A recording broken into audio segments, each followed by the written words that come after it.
La Bible en un an, le 8 août. Le livre de Jérémie, chapitre 22, verset 1 au chapitre 23, verset 15. Le livre des psaumes, chapitre 30, verset 1 à 13. Le livre des proverbes, chapitre 20, verset 19 et 20. Les actes des apôtres, chapitre 27, verset 21 à 44.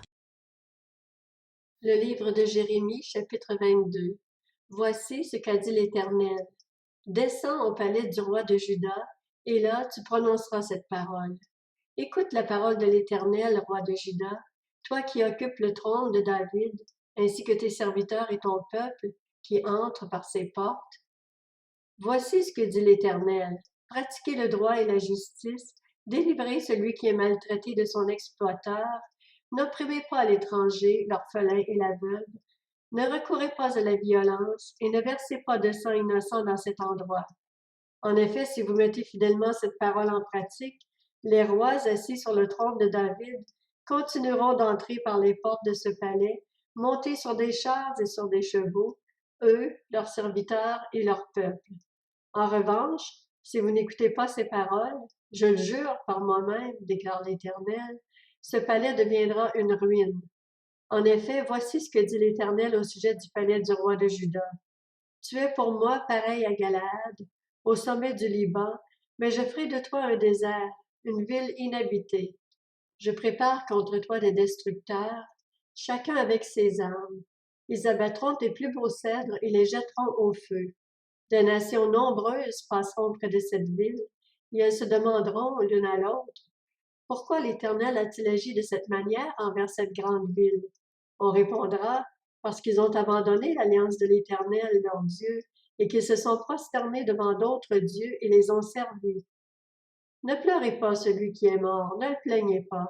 Pleurez, oui, pleurez celui qui s'en va, car il ne reviendra plus. Il ne reverra plus le pays de sa naissance. Oui, voici ce que dit l'Éternel à l'intention de Shallum, fils de Josias, roi de Juda, qui était devenu roi à la place de son père Josias et qui est parti d'ici. Il ne reviendra plus, car il mourra à l'endroit où on l'aura exilé. Il ne verra plus ce pays. Malheur à celui qui construit sa maison sans respecter la justice et ses chambres sans respecter le droit, qui fait travailler son prochain sans le payer, sans lui donner son salaire. Malheur à celui qui dit, je me construirai une grande maison avec des chambres spacieuses, qui s'y fait percer des fenêtres, la recouvre de cèdre et la peinte en rouge. Regrettes-tu donc parce que tu fais compétition avec du cèdre? Ton père ne mangeait-il pas, ne buvait-il pas? Cependant, il pratiquait le droit et la justice, et tout allait bien pour lui. Il faisait droit aux faibles et aux pauvres, et tout allait bien. N'est-ce pas cela, me connaître? Déclare l'Éternel. Toi, en revanche, tu n'as des yeux et un cœur que pour te livrer à des profits malhonnêtes, pour verser le sang innocent et pour exercer l'oppression et la violence. C'est pourquoi voici ce que dit l'Éternel à l'intention de Joachim, fils de Josias, roi de Juda. On ne le pleurera pas en disant « Quel malheur, mon frère! Quel malheur, ma sœur! » On ne le pleurera pas en disant « Quel malheur, Seigneur! Quel malheur, Sa Majesté! » On l'enterrera comme on le fait pour un âne. Il sera traîné et jeté à l'extérieur des portes de Jérusalem. Monte sur les sommets du Liban et crie. Fais retentir ta voix dans le Basan. Crie depuis la Barine. En effet, tous ceux qui t'aimaient sont brisés. Je t'ai parlé à l'époque où tout allait bien. Tu disais, je n'écouterai pas. Voilà ce que tu as fait depuis ta jeunesse. Tu n'as pas écouté ma voix. Le vent enverra paître tous tes bergers, et ceux qui t'aiment iront en exil. C'est alors que tu rugiras, que tu connaîtras la honte à cause de toute ta méchanceté. Toi qui habites sur le Liban, qui as ton nid dans les cèdres, combien tu gémiras quand les souffrances t'atteindront, des douleurs pareilles à celles d'une femme prête à accoucher. Moi, je suis vivant, déclare l'Éternel. Même si Jéconia, fils de Joachim, roi de Juda, était un anneau à ma main droite, je l'arracherai de là. Je te livrerai entre les mains de ceux qui en veulent à ta vie, de ceux devant qui tu trembles, entre les mains de Nebuchadnezzar, roi de Babylone, entre les mains des Babyloniens. Je te jetterai, toi et ta mère, celle qui t'a mise au monde, dans un autre pays où vous n'êtes pas nés, et là vous mourrez.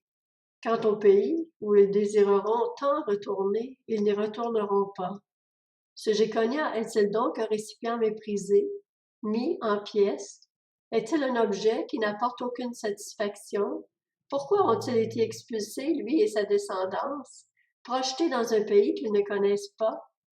Terre, terre, terre, écoute la parole de l'Éternel. Voici ce que dit l'Éternel. Écrivez au sujet de cet homme qu'il sera privé d'enfants, qu'il ne réussira pas sa vie. En effet, aucun de ses descendants ne réussira à occuper le trône de David et à régner encore sur Juda. Le livre de Jérémie, chapitre 23. Malheur aux bergers qui détruisent et dispersent le troupeau dont je suis le berger, déclare l'Éternel. C'est pourquoi voici ce que dit l'Éternel, le Dieu d'Israël, sur les bergers chargés de prendre soin de mon peuple.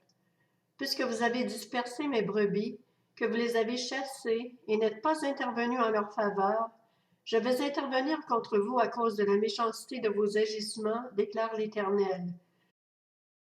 Je rassemblerai moi-même le reste de mes brebis de tous les pays où je les ai chassées. Je les ramènerai dans leur domaine. Elles se reproduiront et deviendront nombreuses. Je placerai à leur tête des bergers qui prendront soin d'elles. Elles ne connaîtront plus la peur, elles ne seront plus effrayées, et plus aucune d'elles ne sera manquante, déclare l'Éternel. Voici que les jours viennent, déclare l'Éternel, où je donnerai à David un germe juste. Il régnera avec compétence, il exercera le droit et la justice dans le pays. À son époque, Juda sera sauvé et Israël habitera en sécurité. Voici le nom dont on l'appellera, l'Éternel, notre justice. Voilà pourquoi les jours viennent, déclare l'Éternel, où l'on ne dira plus, l'Éternel est vivant, lui qui a fait sortir les Israélites d'Égypte, mais où l'on dira, l'Éternel est vivant, lui qui a fait sortir et qui a ramené les descendants d'Israël du pays du nord et de tous les pays où il les avait chassés. Ils habiteront alors sur leur territoire. Message concernant les prophètes. Mon cœur est brisé à l'intérieur de moi, tous mes os tremblent. Je suis pareil à un homme ivre, à un homme fort, emporté par le vin, à cause de l'Éternel et à cause de ses paroles saintes. En effet, le pays est rempli de personnes qui commettent l'adultère. Le pays est en deuil à cause de la malédiction dont il est l'objet. Les plaines du désert sont desséchées. Ils courent après le mal. Ils n'ont du courage que pour ce qui est injuste. Oui, même les prophètes, même les prêtres sont souillés. Même dans mon temple, j'ai trouvé les marques de leur perversité, déclare l'Éternel. C'est pourquoi leur voie les conduira comme une pente glissante dans l'obscurité. Ils y seront poussés et y tomberont. Oui, je ferai venir le malheur sur eux, l'année où j'interviendrai contre eux, déclare l'Éternel. Chez les prophètes de Samarie, j'ai vu une attitude écœurante. Ils ont prophétisé par le Dieu Baal, et ils ont égaré Israël, mon peuple. Mais chez les prophètes de Jérusalem, j'ai vu des comportements horribles. Ils commettent l'adultère, ils vivent dans le mensonge, et ils encouragent ceux qui font le mal, de sorte que personne ne renonce à sa méchanceté. À mes yeux, ils sont tous pareils à Sodome, et les habitants de Jérusalem à Gomorrhe. C'est pourquoi voici ce que dit l'Éternel, le Maître de l'univers, sur les prophètes. Je vais leur faire avaler de l'absinthe, je vais leur faire boire de l'eau empoisonnée. En effet, c'est à travers les prophètes de Jérusalem que la souillure a contaminé tout le pays. Le livre des Psaumes, chapitre 30. Psaume, chant pour la dédicace de la maison de David. Je proclame ta grandeur éternelle car tu m'as relevé. Tu n'as pas voulu que mes ennemis se réjouissent à mon sujet. Éternel, mon Dieu, j'ai crié à toi et tu m'as guéri. Éternel, tu as fait remonter mon âme du séjour des morts. Tu m'as fait revivre loin de ceux qui descendent dans la tombe. Chantez en l'honneur de l'Éternel, vous qui l'aimez. Célébrez par vos louanges sa sainteté. Car sa colère dure un instant, mais sa grâce toute la vie. Le soir arrivent les pleurs, et le matin l'allégresse. Je disais dans ma tranquillité, je ne serai jamais ébranlé. Éternel, par ta grâce, tu avais affermi ma montagne. Tu t'es caché et j'ai été épouvanté. Éternel, j'ai crié à toi, j'ai imploré l'Éternel. Que gagnes-tu à verser mon sang, à me faire descendre dans la tombe? La poussière te célèbre-t-elle? Raconte-t-elle ta fidélité? Écoute, Éternel, aie pitié de moi. Éternel, secours-moi. Et tu as changé mes lamentations en allégresse. Tu m'as retiré mes habits de deuil pour me donner un habit de fête. Ainsi, mon cœur chante tes louanges et ne reste pas muet. Éternel, mon Dieu, je te louerai toujours. Le livre des Proverbes, chapitre 20. Celui qui propage des calomnies dévoile des secrets. Ne fréquente pas l'homme trop bavard. Si quelqu'un maudit son père et sa mère, sa lampe s'éteindra au milieu d'épaisses ténèbres. Actes des apôtres, chapitre 27. On n'avait pas mangé depuis longtemps. Alors Paul, debout au milieu d'eux, leur a dit, « Mes amis, il aurait fallu m'écouter et ne pas quitter la Crète, afin d'éviter ces dommages et ces pertes. Mais maintenant, je vous invite à prendre courage, car aucun de vous ne perdra la vie.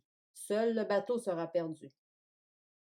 En effet, un ange du Dieu auquel j'appartiens et que je sers m'est apparu cette nuit et m'a dit, « Paul, n'aie pas peur.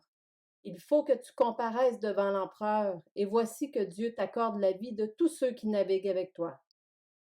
C'est pourquoi, mes amis, prenez courage. J'ai confiance en Dieu. Tout se passera comme cela m'a été dit. Nous devons toutefois échouer sur une île. » La 14e nuit, vers le milieu de la nuit, alors que nous étions ballottés sur l'Adriatique, les marins ont supposé que l'on approchait d'une terre. Ils ont jeté la sonde et trouvé 36 mètres de profondeur. Un peu plus loin, ils l'ont de nouveau jetée et ont trouvé 27 mètres. Dans la crainte d'échouer sur des récifs, ils ont jeté 4 ancres à l'arrière du bateau et attendu le jour avec impatience.